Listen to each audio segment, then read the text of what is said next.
Break کے بعد آپ کو خوش آمدید کہتے ہیں. ہمارا آج کا ٹاپک بہت پیارا ہے, حاصل رمضان. ہم ذکر کر رہے ہیں کہ رمضان المبارک ختم ہونے کو ہے, مکمل ہونے کو ہے, لیکن ہم نے اس ماہ مبارک میں کیا حاصل کیا, ہم نے کیا اس کا حق ادا کیا یا نہیں کیا.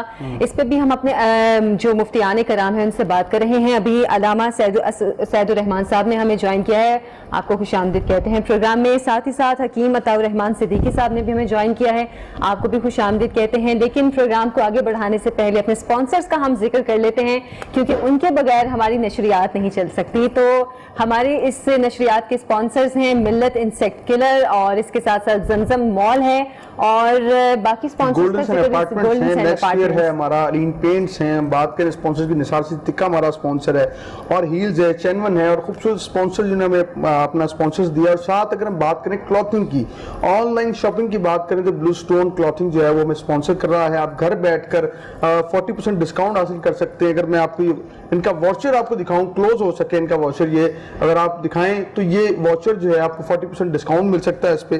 تو یہ بھی سپانسر کریں, سب کا شکریہ. آج کا موضوع ہے حاصل رمضان کیا ہے, اور علامہ سید الرحمان ہمارے ساتھ ہیں. ایسے یہ دیکھتے ہیں کہ پوسٹ چل رہی ہے سوشل میڈیا پہ, ہم کہتے ہیں رمضان مہمان ہے, جبکہ مہمان تو دنیا میں ہم ہیں, رمضان میں تو آنا ہی ہے. ہم ہوں گے نہیں ہوں گے, تو آپ کیا کہتے ہیں اس حوالے سے؟ یقیناً بات یہ ہے کہ ہم بھی مہمان ہی ہیں اور رمضان بھی مہمان ہے. صحیح. اور یہ چند گنتی کے چنے ہوئے دن ہیں, اور اس بات کا اعلان رب العالمین نے کہا ایام معدودات کے جب فرمایا تو کہا یہ چند گنتی کے دن ہیں. دیکھیں کوئی بھی مہینہ آتا ہے تو جو رمضان ہے اس کی کیفیات کچھ مختلف ہوتی ہیں. پہلے ہم کہتے ہیں اتنے روزے ہو گئے, پھر ہم کہتے ہیں اتنے باقی رہ گئے, ایک رکھ کے کہتے ہیں 29 رہ گئے, 29 رہ گئے. جب 12 15 14 یعنی کہ 15 سے اوپر گنتی جاتی ہے, پھر ہم کہتے ہیں اتنے رہ گئے, اتنے رہ گئے. پہلے کہتے ہیں اتنے ہو گئے, پھر بعد کہتے ہیں اتنے رہ گئے. مطلب ڈر ہے ہمارے دلوں میں کیا رمضان کا؟ نہیں, ڈر نہیں ہے. دیکھیں دو طرح کے لوگ ہوتے ہیں. بعض لوگ تو ہیں جو اس کو واقعی اللہ کی رحمت سمجھتے ہیں, انہیں تو اس بات کا دکھ اور افسوس ہو رہا ہوتا ہے کہ وہ جو اللہ کی رحمت اور برکات جو ہیں, جو فیوز و برکات لوٹ رہے تھے, وہ جا رہی ہیں. اور بہت سارے ایسے ہیں کہ جن کے لیے جو رمضان ہے یہ زحمت ہوتا ہے, ان کو ہوتا ہے کہ شکر ہے جان چھٹ گئی. تو بات یہ ہے کہ یہ کون سے لوگ ہوتے ہیں نا, تفصیلی میں عرض کرتا ہوں.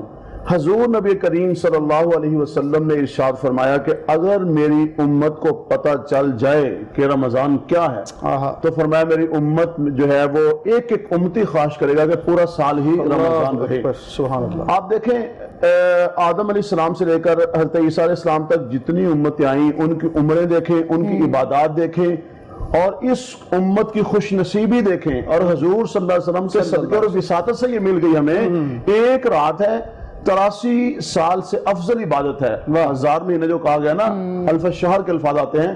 اچھا, یہ آغاز بتایا گیا ہے, اب کتنی بہتر ہے 10,000 سال یا 10 لاکھ سال, 10 کروڑ سال, اس کا اختتام نہیں, تعین نہیں کیا گیا. اس لیے کہ جو جس انداز میں اللہ کی بندگی اور عبادت کرے گا. دیکھیں جو رمضان ہے یہ صرف یہ نہیں ہے کہ ہم نے روزہ رکھ لیا اور جناب نماز تراویح پڑھ لی, یہ نہیں ہے. اگر آپ حضور صلی اللہ علیہ وسلم کا آغاز والا خطبہ سنیں گے تو حضور صلی اللہ علیہ وسلم نے پہلی جو بات فرمائی, ایک مہینہ ایسا سایہ فگن ہو رہا ہے جس میں ایک رات آتی ہے 1000 مہینوں سے بہتر ہے. یہ مہینہ صبر والا مہینہ ہے, یہ مہینہ ہمدردی غمخواری کا مہینہ ہے. اس میں اجر بڑھا دیا جاتا ہے, اس میں مومن کا رزق بڑھا دیا جاتا ہے, اس میں اللہ کی رحمتیں بڑھ جاتی ہیں. نفل فرض کے برابر, فرض 70 فرائض کے برابر 700 گنا تک جاتا ہے. تو اس مہینے میں ہمدردی کرو, غمخواری کرو. جو کسی کو ایک گھونٹ پلائے گا اس کو وہی اجر ملے گا, جو کسی کو سیر ہو کے کھانا کھلائے گا اس کو قیامت والے دن بھوک پیاس نہیں لگے گی, حتیٰ کہ حوض کوثر سے جام پیے گا, جنت میں داخل ہو جائے گا. جو شخص اپنے غلام پہ, اپنے ملازم پہ تھوڑی سی تخفیف کرے گا کام میں, اور حضور صلی اللہ علیہ وسلم کا فرمان ہے جو تمہارا کام کرنے والا مزدور ہے اس کے ساتھ تم اس کا ہاتھ بٹا دیا کرو. حضور نے فرمایا جو شخص یہ عمل کرے گا جہنم سے خلاصی کو سے پروانہ مل جائے گا. یہ آخری اشرہ ہے. اولہ رحمت اوسطہ مغفرت آخر عتق من النیران. پہلے 10 دن رحمت کے, دوسرے 10 دن رحمت کے ساتھ مغفرت کے, اکیلی مغفرت نہیں, رحمت کے ساتھ مغفرت کے. جب تیسرا اشرہ آتا ہے اللہ کی رحمت بھی برس رہی ہوتی ہے, مغفرت بھی ہوتی ہے, اور جہنم سے خلاصی کے پروانے بھی مل رہے ہوتے ہیں. ایسی بات آپ نے بڑی پیاری خوبصورت بات کی ہے کہ رحمت بھی ہے, مغفرت بھی ہے, اور جہنم سے آزادی بھی ہے. لیکن ہم جہنم سے آزادی چاہ نہیں رہے, کیونکہ ہم لوگ وہاں پہ منافع خوری بھی کیے جا رہے ہیں. جب پیسے اکثر بٹورتے ہیں ہم کہتے ہیں اللہ کی بڑی رحمت ہے. ہاں جی, تو کیا کہیں گے علامہ صاحب اس پہ؟ دیکھیں جی, اللہ کی رحمت اسی پہ ہوتی ہے جو اللہ کے حکموں کو حضور صلی اللہ علیہ وسلم کے طریقوں کے مطابق مانتا ہے.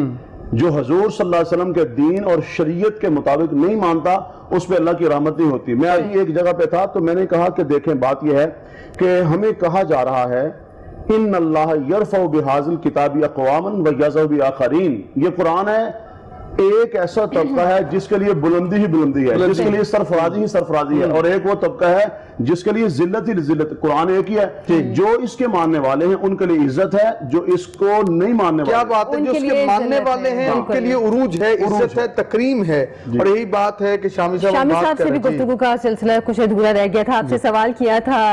لیکن رمضان کو آپ نے اپنے اس رمضان کو کس طرح آپ نے گزارا ہے اور گزار رہے ہیں, اور کیا سوچا کہ اس رمضان میں کیا ایسا خاص کرنا, پچھلے رمضان کمی رہ گئی, کس طرح رمضان کو سیلیبریٹ کر رہے ہیں؟ جی طیبی صاحب, میں تھوڑا سا عائشہ کی بات میں ایڈ کرنا چاہتا ہوں کہ ذخیرہ اندوزی پہ اور مہنگا بیچنے کے اوپر بات ہو رہی تھی بزنس مینز کے حوالے سے.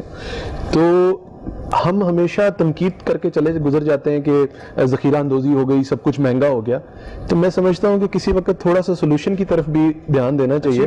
اگر ہم اپنے آپ کی وساطت سے, آپ کے ٹی وی چینل کی وساطت سے, میں اپنے بزنس مین کمیونٹی سے, اپنے تاجر بھائیوں سے گزارش کروں گا کہ آپ اگر صرف تھوڑا سا والیوم بیسڈ چلے جائیں, تھوڑی سی تعداد کو فوکس کر لیں, تو رمضان میں جتنی ڈیمانڈ ہوتی ہے میرا خیال ہے آپ کا منافع کم منافع کے حساب سے بھی آپ چیزیں زیادہ بیچ لیں گے تو وہ پورا ہو جائے گا. تو ایک تو یہ بڑی امپورٹنٹ چیز ہے جو obviously جس کی وجہ سے یہ مہنگائی کا عنصر کم ہو جائے گا. اور سیکنڈلی آپ کا سوال تھا کہ میں نے اس کو کیسے فیس کیا, اس رمضان کو کیسا فیل کیا. تو دیکھیں, جیسے میں نے پہلے کہا کہ اس مہمان کا, اس رمضان کا حق تو ہم ادا نہیں کر سکتے. میں اس کو اس طرح سے لیتا ہوں کہ میں انفارچونیٹ سمجھتا ہوں کہ آج کے دور میں انسانی جو زندگی ہے اس کی جو میعاد ہے وہ آج سے پچھلے انسان سے بہت کم رہ گئی ہے. تو ایک ایوریج صحت مند انسان جو ہے اس کو زندگی میں صحت مند روزے جو ہیں وہ 1500 سے 2000 روزے ملتے ہیں اگر ہم ایوریج لگائیں.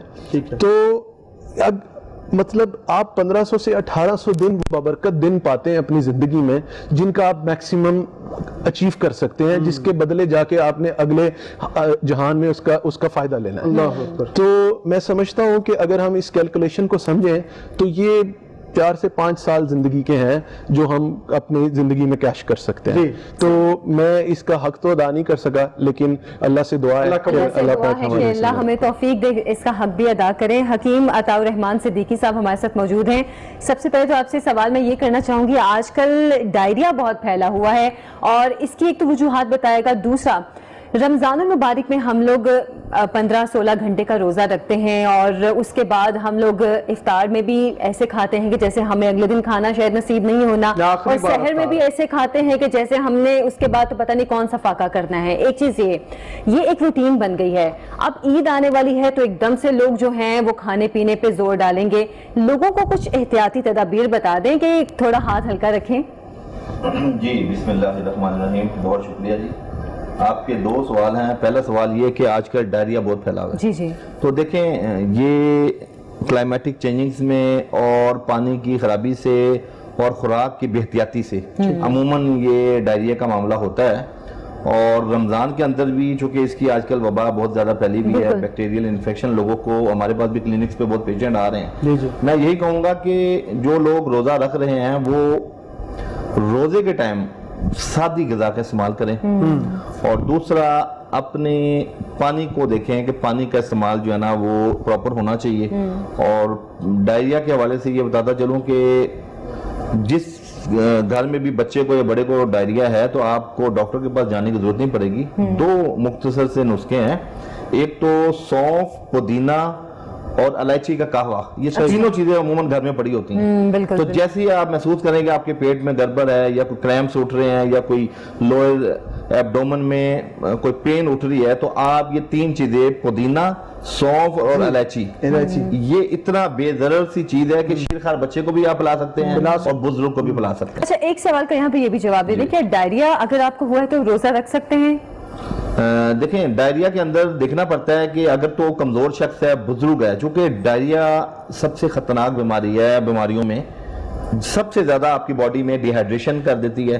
دو ایسی چیزیں ہیں جس کے اوپر امیون سسٹم بہت ڈیپینڈ ہوتا ہے, ایک انٹسٹائن اور دوسرا آپ کا گلے کا معاملہ. یعنی آپ یہ دیکھیں کہ 7 فٹ لمبا آدمی بھی ہے, ذرا سا گلا خراب ہوتا ہے اور فوری طور پہ امیونٹی ڈاؤن ہوتی ہے اور فیور ہو جاتا ہے, بخار ہو جاتا ہے. اسی طرح آپ صحت مند آدمی ہیں ماشاءاللہ, اور 3-4 سٹول پاس ہوئے ہیں, موشن آئے آپ کو, اور وہاں پہ ڈی ہائیڈریشن ہوئی, پانی کی کمی ہوئی اور آپ کانپنے لگ جاتے ہیں. تو یہ دونوں چیزیں باڈی کے وہ آرگن ہے جس پہ امیون سسٹم ڈیپینڈ ہے. تو ہم اکثر جو ڈائریا کے پیشنٹ ہیں ان کو کہتے ہیں کہ آپ روزہ نہ. اچھا حکیم صاحب ایک سوال ہے, آپ لوگوں کو تو بتاتے ہیں یہ کھائیں وہ نہ کھائیں, اس سے بچیں اس سے نہ بچیں ہیں, تو آپ اپنے یہ بتائیں آپ افطار کو کس طرح مینج کرتے ہیں, خود کون سی ڈائٹ لے لیتے ہیں کہ لوگوں کو صرف آپ بتاتے ہی ہیں؟ جی میں آپ کو بتاؤں, بالکل یہ آپ کا سوال آپ نے ایسا کیا ہے کہ جب مجھے کوئی دعوت دیتا ہے تو وہ کہتے ہیں جی ہم آپ کی تصویر کھینچ کے اب میڈیا پہ بھیجیں گے کہ آپ, میں نے کہا جی دعوت آپ نے دی, اب آپ کھلا رہے ہیں. اب میرا شیڈول یہ ہے کہ آپ یقین کیجئے کہ میں 2 کھانوں کو پسند نہیں کرتا, جو کہ ہمارا ٹرینڈ ہے معاشرے کا, کہ آپ ایک طرف تو بھرپور افطاری کرتے ہیں جس میں آپ تمام اس میں سے بھی کھا رہے ہیں, دودھ بھی جیب سے کھا رہے ہیں, شربت بھی پی رہے ہیں, تو وہ آپ کی چونکہ کوئی چیز مانے نہیں رکھتی, اور اس کے 15 منٹ بعد آپ نماز پڑھنے کے بعد آگے پھر دوبارہ ماشاءاللہ 2 کھانا کھاتے ہیں. تو یہ طب کے بالکل برخلاف ہے. میں اپنا شیڈول, آپ نے میرا پوچھا ہے, میں آپ یقین کیجئے بالکل اللہ کو حاضر ناظر جان کے وہی بات بتاؤں گا کہ میں کھجور کھاتا ہوں, سادہ پانی پیتا ہوں, اور سالن بنا ہوا جو بھی سبزی ہے, سالن ہے, اس کے ساتھ گھر کا پھلکا ہے, یہ میرا جو ہے افطار ہوتا ہے. اور میں الحمدللہ اس میں بالکل پوچھا بھی اس لیے آپ سے کہ مجھے کسی نے کہا کہ حضرت جو ہے نا بڑی سادی غذا لیتے ہیں. جی یہ اس لیے کہ دیکھیں آپ نے رمضان ہم بسیار خوری سے تو روکتا ہے, سارا سال ہم اپنا 360-65 دن ہم جو ہوتے ہیں 360 دن ماشاءاللہ ہم بے احتیاطیاں کرتے ہیں, اور وہ رمضان میں بھی نہیں چھوڑتے ہیں, اور رمضان میں ہم ان سے بڑھ کے بے احتیاطیاں کرتے ہیں, جبکہ اللہ پاک نے یہ مسلمانوں کے اوپر یہ رحمت بنا کے یہ 30 دن دیے ہیں, اور اس 30 دن کا مقصد یہ ہے کہ ہماری باڈی جسم کے متفن مواد سے پاک ہو سکے. ٹھیک ہے, ہماری باڈی سے جو ردی بریکس پہ جاتے ہیں, واپس آ کے تفصیلی کلام آپ سے کرتے ہیں. ایک شارٹ بریک حاضر ہوگی یقین کے ساتھ کہ آپ کہیں نہیں جائیں گے.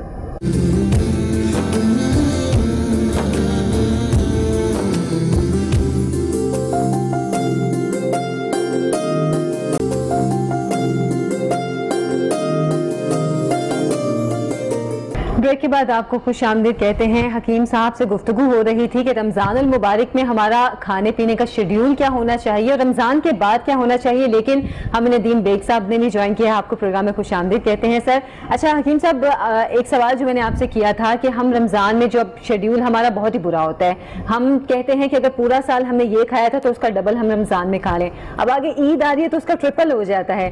وہی آپ سے احتیاطی تدابیر کچھ جاننا چاہ رہی تھی کہ لوگوں کو تھوڑا سا کہیں ہاتھ ہلکا رکھیں.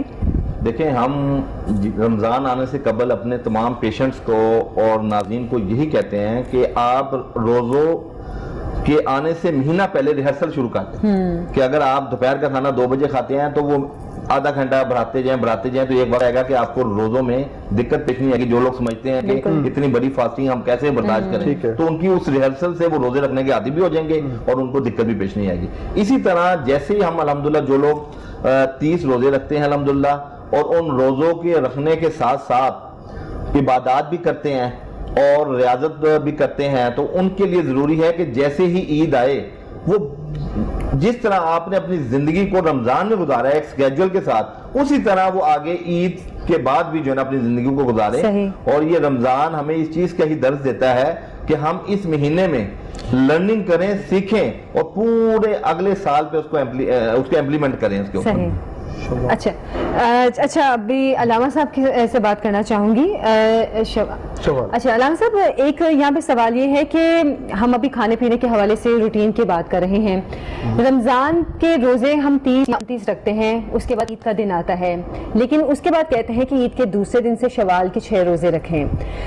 کیا ایک تو سوال یہ ہے کہ دوسرے دن سے ہی رکھنا ضروری ہے یا آپ شوال کے جو مہینے میں وہ روزے پورے کر سکتے ہیں, ایک چیز یہ. اور دوسری چیز یہ ہے کہ کیا یہ روزے رکھنا لازمی ہے, یہ سنت ہے, اس حوالے سے ذرا کلیئر رہنمائی کرتے ہیں. دیکھیں جی, یہ جو روزے ہیں شوال کے مستحب ہیں, اور رمضان کے علاوہ پورا سال میں کسی بھی وقت آپ عیدین کے علاوہ نفلی جو روزے ہیں آپ رکھ سکتے ہیں. یہ بھی اسی کا ایک حصہ مستحب ایک عمل ہے. پورے مہینے میں جب آپ کا دل چاہے آپ رکھ سکتے ہیں. اچھا, مطلب کبھی بھی آپ 6 روزے کبھی بھی رکھ سکتے ہیں, یہ ضروری نہیں ہے کہ دوسرے دن رکھنے ہیں. یہ کوئی ضروری نہیں ہے، کبھی بھی آپ رکھ سکتے ہیں۔ جو روزے فرض ہیں ان کی پابندی کرنی چاہیے۔ دوسری بات یہ ہے کہ یہ نفلی عبادت ہوتی ہیں۔ بہت سارے لوگوں میں نے دیکھا ہے کہ وہ فرضی روزے چھوڑ دیتے ہیں اور نفلی روزوں کے چکر میں پڑ جاتے ہیں۔ ایسا ہی ہے۔ یہ جو نفلی جتنی بھی عبادات ہیں تو بہت ساری چیزیں ایسی ہیں جو فرائض ہوتی ہیں، ہمارے توجہ اس طرف نہیں جاتی ہے۔ حضرت ابو درداء رضی اللہ عنہ کی ایک روایت ہے، ایک صحابی ان کے گھر میں آئے، انہوں نے ان کو اچھا بستر دے دیا، بستر دینے کے بعد یعنی پہلے کھانا شانا کھلایا، بستر دے دیا، وہ سو گئے آرام، اور انہوں نے کیا کیا، انہوں نے مصلی بچھا لیا اور پوری رات ہی شب بیداری کی اور کہا کہ جی اللہ کی بندگی اور عبادت ہے۔ صبح حضرت ابو درداء رضی اللہ تعالیٰ عنہ، یہ حضرت ابو درداء تھے، حضرت سلمان ان کے پاس، حضرت سلمان فارسی ان کے پاس مہمان ٹھہرے ہوئے تھے، انہوں نے صبح کہا ابو درداء سے، کہا ابو درداء دیکھ، تیرے اوپر تیرے گھر والوں کا بھی حق ہے، تیرے اوپر تیرے مہمان کا بھی حق ہے، تیرے اوپر اللہ کی ذات کا بھی حق ہے، اور تیرے اوپر تیری جان کا بھی حق ہے۔ تو جب یہ بات حضور صلی اللہ علیہ وسلم کو پتہ چلی تو حضور صلی اللہ علیہ وسلم اس کے اوپر خوشی کا اظہار کیا۔ بات یہ ہے کہ نفلی چیزیں ہم دیکھ رہے ہیں، یہاں پہ فرائض پورے ہو گئے ہیں، یہاں پہ لوگ فرائض چھوڑ رہے ہیں۔ رزق حلال کمانا کھانا یہ فرض ہے، کھانے کی بات بعد میں، پہلے کمانے کی بات ہے۔ ہم فرائض کو چھوڑ رہے ہیں، بہن بھائیوں کے ساتھ صلہ رحمی کرنا یہ فرض ہے، والدین کے ساتھ حسن سلوک کرنا یہ فرض ہے، سود سے بچنا یہ فرض ہے۔ تو خدارا یہ جو نفلی چیزیں ہیں ان سے پہلے فرائض کو دیکھیں۔ یہ میں بس اس لیے یہ پوچھنا چاہ رہی تھی کچھ میری اپنی رہنمائی کے لیے بھی، کیونکہ میں بہت لوگوں کو دیکھتی ہوں۔ علامہ صاحب چیز فرمائیں، یہ آپ بالکل روزے رکھیں، لیکن اس سے پہلے بہت بڑی بات کی ہے، اس سے میں پہلے بھی کہا کہ جنازہ پڑھنا فرض کفایہ ہے، لیکن ہم کیا کرتے ہیں، جنازہ پڑھنے کے لیے دوڑ پڑتے ہیں، لیکن 5 وقت جب کامیابی کی صدا مسجد سے آئے تو وہاں نہیں جاتے، حالانکہ وہ ایک شخص بھی ادا کر لے بستی میں سے ادا ہو جاتا ہے، لیکن ہمیں فرض کی طرف بھی آنا ہے، فرائض کی ادا، اس کی معافی نہیں ہے، اس کے بارے میں پوچھا جائے گا آپ سے فرض کیوں نہیں ادا کیا۔ جعفر صاحب ساتھ ہیں، جعفر صاحب کیا کہتے ہیں کہ اس حوالے سے بچے آج کل بڑے نافرمان ہو گئے، ماؤں کا مسئلہ، جس گھر میں چلے جائیں وہ کہتے ہیں بچے ہماری سنتے نہیں ہیں، ہم بچوں سے ہلکے تربیت بھی کر رہے ہیں، بچے ضدی ہو جاتے ہیں، نافرمان ہو جاتے ہیں، ان کے لیے کوئی وظیفہ آپ بتاتے ہیں تاکہ بچے والدین کی بات بھی مانیں؟ بچوں کی فرما برداری اور جو بچے ضدی ہوتے ہیں ان کی ضد کے لیے سورہ الرحمن ہے، ٹھیک ہے، سورہ الرحمن 3 مرتبہ صبح فجر کی نماز کے بعد پڑھ کے پانی پہ دم کر کے بچوں کو دیا جائے، جی جی بفضل تعالیٰ جتنا مرضی بچہ ضدی ہے جی جی وہ بالکل انشاءاللہ سیدھا بھی ہو جائے گا۔ اور جو آپ کہہ رہے ہیں کہ بچوں کے سلسلے میں اس میں یہ ہوتا ہے کہ ہمارا اپنا قصور ہوتا ہے، ماؤں کا قصور۔ جب ماں باپ اپنے ماں باپ کے نافرمان ہوں گے تو پھر بچوں میں بھی وہ چیز تو آئے گی نا۔ بالکل، اور یہ جو تو بیوی جو ہے شوہر کو ڈانٹے گی بچوں کے سامنے تو پھر یہ تو معاملہ ہوگا نا۔ نہیں، دنیا ایک مکافات عمل ہے، جی جی، تو اگر آپ نافرمانی کر رہے ہیں نا، یہ تو پھر ڈن ہے نا کہ بچے بھی کریں گے۔ تو یہ ہے کہ بچوں کو اگر ماں تربیت دے تو بچے میرا خیال ہے کہ کور ہو جاتے ہیں۔ جعفر صاحب یہاں پہ پھر تربیت کے معاملے میں سوال ایک یہ بھی آتا ہے کہ صرف ماں کا ہی فرض تو نہیں ہے تربیت، ماں باپ دونوں کا فرض اور ذمہ داری ہے تربیت اولاد کی۔ بے شک دونوں کا فرض ہے، لیکن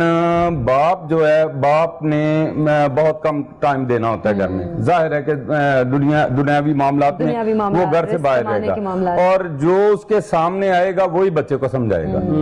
تو ماں سب سے پہلا درس ہی ماں ہے۔ آج کا موضوع ہے حاصل رمضان کیا ہے۔ ندیم بیگ صاحب ہمارے ساتھ ہیں۔ ندیم بھائی، ہم دیکھتے ہیں ڈی ایچ اے ہو یا نہ ہو، کوئی اور سوسائٹی ہو، ٹھیک ہے، آج کل ٹرینڈ ہے راشن تقسیم کرنے کا، ٹھیک ہے، حاصل رمضان پہ ہم بات کر رہے ہیں، اور یہاں پہ دیکھا گیا کہ ایک آٹے کا تھیلا دے کر قطاریں لگوائی جاتی ہیں، اس کی ویڈیو بنائی جاتی ہے، سیلفیاں لی جاتی ہیں، اور پھر یہ کہا جاتا ہے کہ ہم نے تو بہت بڑا تیر مارا ہے اور ہم نے 200 یا 500 بندے کو راشن تقسیم کیا ہے۔ تو وہ جو خود کی تسکین ہے، جو خود ساختہ جو دیندار ہے، اس رمضان کا، اس دور کے رمضان کا، اس کے بارے میں کیا کہتے ہیں؟ یہ جو کرونا کی اس وقت جو ہے بہار ہے اور رمضان المبارک کی جو ہے کرونا کی وبا جو ہے، یعنی کرونا کی وبا جو ہے، یعنی جو اس وقت صورتحال ہمارے سامنے ہے اور رمضان المبارک کی آخری گھڑیاں ہیں، میں سمجھتا ہوں کہ یہ کوشچن آپ کا اتنا اچھا ہے کہ نمبر 1 یہ ہے کہ کبھی نہیں آپ نے دیکھا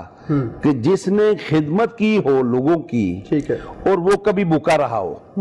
اور آپ دیکھ لیں کہ آج ہمارے ڈی ایچ اے میں خصوصی طور پہ، اور آج آپ بڑے بڑے بازاروں میں دیکھیں، یعنی وہاں پر اکثر اوقات جو ہے وہ سفرہ لگنا شروع ہو گیا۔ صحیح، یعنی اب لوگ، پہلے ایک زمانہ تھا کہ لوگ کھانا کھانے جاتے تھے، ٹھیک ہے، اب کھلانے جا رہے ہیں۔ واہ، کیونکہ ان کو پتہ چل گیا کہ ہمیں جو ہے وہ 70 گنا زیادہ اللہ نے دینا ہے. جی اچھا پہلے یقین نہیں تھا, اب یقین 2 وجہ سے آ گیا.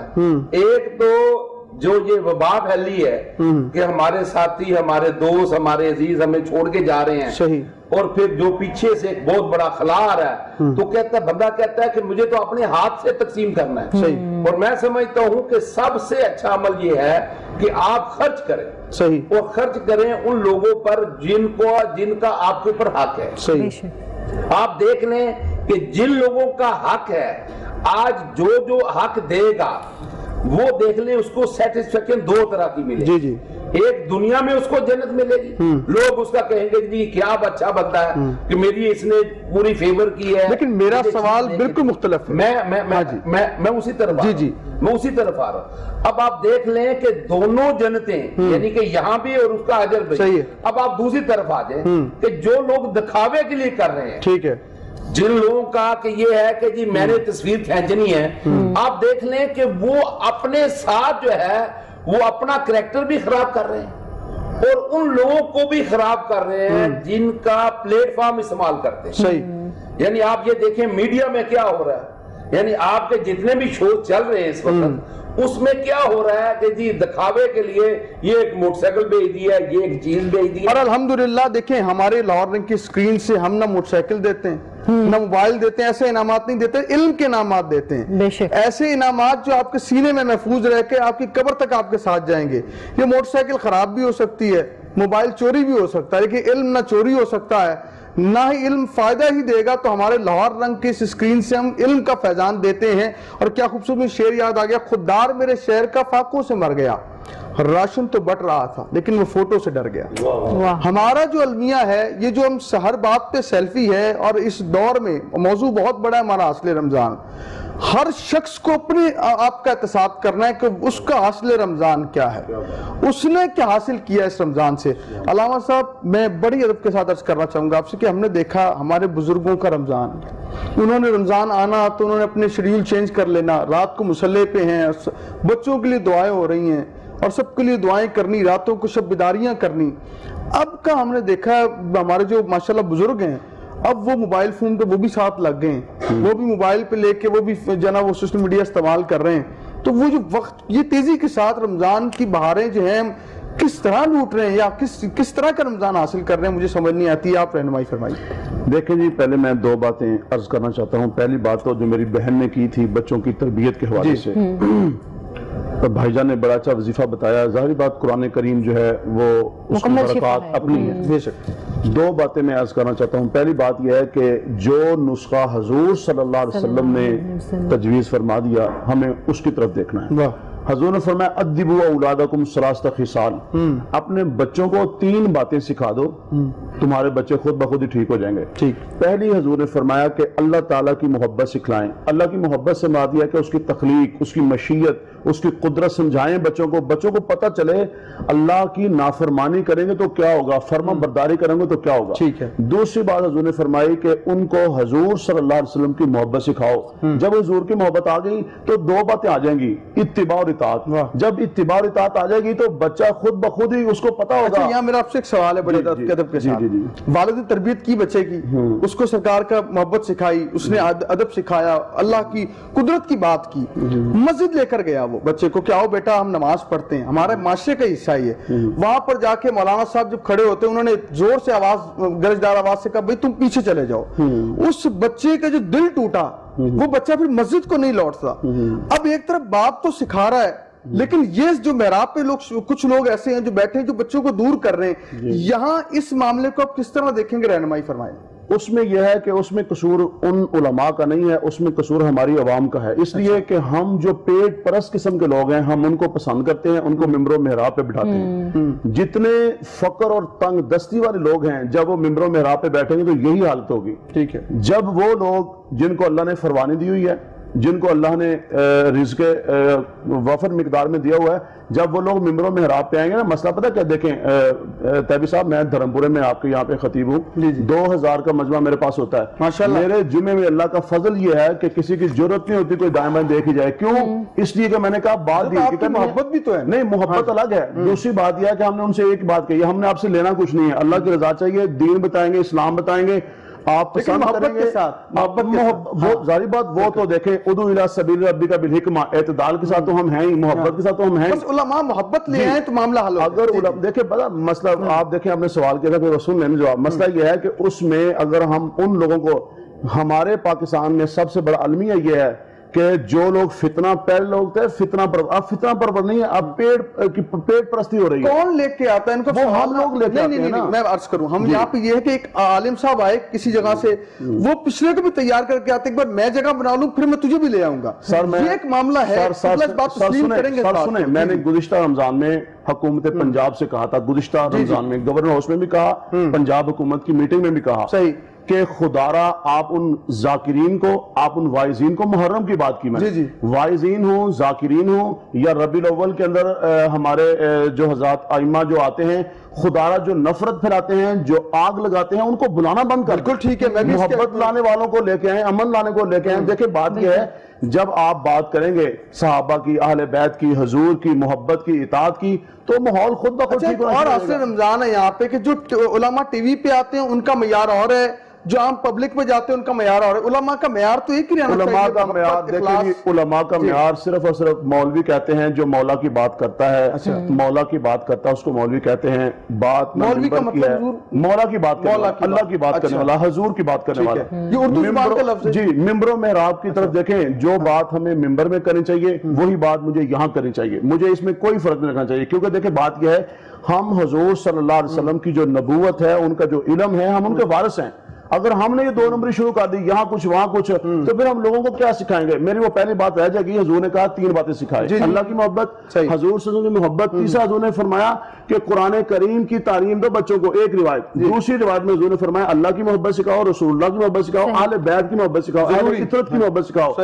دیکھیں سیدنا ابراہیم علیہ السلام کی ایک دعا ملتی ہے جو ہم پڑھتے ہیں، رب اجعلنی مقیم الصلاۃ ومن ذریتی ربنا وتقبل دعا۔ آج ہی میں نے ترمذی میں روایت پڑھی ہے، یقیناً ماؤں کی بھی دعائیں بچوں کے حق میں قبول ہوتی ہیں، حضور نے فرمایا باپ کی دعا اس کے بیٹے کے حق میں بڑی جلدی قبول ہوتی ہے، یہ ترمذی کی روایت کا حوالہ دے رہا ہوں۔ بات یہ ہے کہ سیدنا ابراہیم علیہ السلام دعا کر رہے ہیں، یا اللہ میری یہ جو اولاد ہے اس کو ائمہ بنا، اس کو اپنی بارگاہ میں ایک قبولیت عطا فرما۔ اللہ نے ان کے بیٹوں کو نبی، رسول، سارا کچھ بنایا۔ بات یہ والدین اپنی تربیت بھی کریں، اپنی بچوں کو یعنی دعاؤں میں یاد بھی رکھیں، رب اجعلنی مقیم الصلاۃ ومن ذریتی ربنا وتقبل دعا، ربنا اغفر لی ولیوالدی۔ ترجمہ نہیں کرنا چاہتا، جو باپ اپنے بچوں کے لیے دعا کرے گا تربیت کے ساتھ ساتھ، وہی اولاد جا کہے گی ربنا اغفر لی، یعنی والدین کے لیے دعا کریں۔ بچوں کی تربیت کی بات کریں، ایک سوال میرے ذہن میں آیا کہ ہم اکثر اپنے بچوں کو بتاتے ہیں کہ اللہ ایک ہے، اللہ سے محبت کرو، نبی پاک صلی اللہ علیہ وسلم ہمارے آخری رسول ہیں، لیکن کچھ بچے ناسمجھی میں کچھ ایسی باتیں کر جاتے ہیں کہ ہم ڈر جاتے ہیں، وہ بچے نے تو یہ گناہ کی بات کہہ دی۔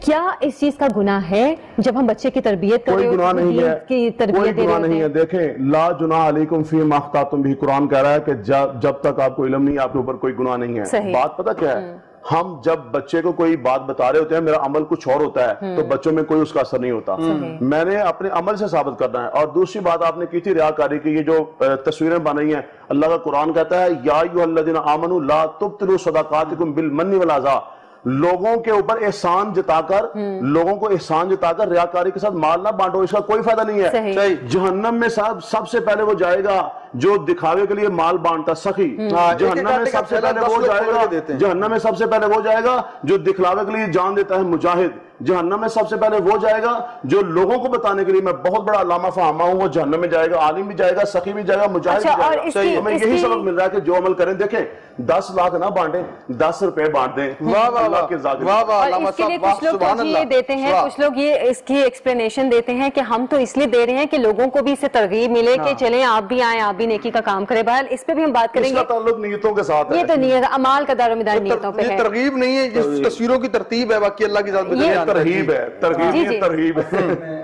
جی جی علامہ صاحب میرے محترم ہیں، یہ انفرادیت کی بات ہے۔ جی جی اگر اجتماع میں علامہ صاحب یا جو بھی مولویان صاحبان ہیں وہ ایک پلیٹ فارم پہ آ جائیں تو تب تو ہے، نہیں تو یہاں پہ یہی ہے کہ جس کو جہاں تک اچھا لگتا ہے وہاں تک وہ سناتا ہے، جو اصل بات ہے اس کو چھپا دیتا ہے۔ سب نے اپنا اپنا دین بنایا، اپنا دین بنایا ہوا ہے۔ اس میں ایک چیز ہے، دیکھیں 100 چیزیں ہیں نا تو 10 چیزوں میں اختلاف ہے، 90 چیزوں میں کوئی اختلاف نہیں ہے۔ یہ لوگوں کا فراڈ ہے۔ دیکھیں کون سا مولوی ہے جو یہ کہتا ہے جھوٹ بولو، کون سا مولوی جو کہتا ہے نماز نہ پڑھو، کون سا مولوی کہتا ہے چوری کرو، کون سا مولوی کہتا ہے سود کھاؤ۔ اسی بات پہ میں بات کروں گا۔ دیکھیں علامہ صاحب 90% وہ دین ہے جس میں کوئی اختلاف نہیں ہے، کوئی بریلوی ہو، کوئی دیوبندی ہو، جو آپ نے بات کی ہے، میں اسی بات پہ بات کرتا ہوں کہ اگر ہم نماز کے لیے ہی چلے جائیں نا تو نماز میں ہی ہمیں تضاد مل جائے گا۔ نماز ہم یہاں پہ بات کر رہے ہیں، جعفر صاحب بات یہ ہے کہ ہم یہاں پہ بات کر رہے ہیں حاصل رمضان کیا۔ میرا آپ کا حاصل رمضان یہ ہے کہ ہم رمضان کو صحیح طور پر گزاریں اور ان باتوں پہ عمل کریں جو اللہ اور اس کے رسول فرماتا ہے۔ بس جس سے سرکار روک دے اس سے رک جائیے، جس کی طرف سرکار اشارہ کرے کہ یہ میرا علی ہے اس سے محبت کر لیجئے، جس سے سرکار کہیں کہ میرا عثمان ذو النورین ہے اس سے پیار کر لیجئے۔ ہمیں تو محبت کرنی ہے، ہمارا پیغام محبت جہاں تک پہنچے۔ یہ انتنگ شارٹ بریک، حاضر یقین کے ساتھ کہ آپ کہنی چاہیں گے۔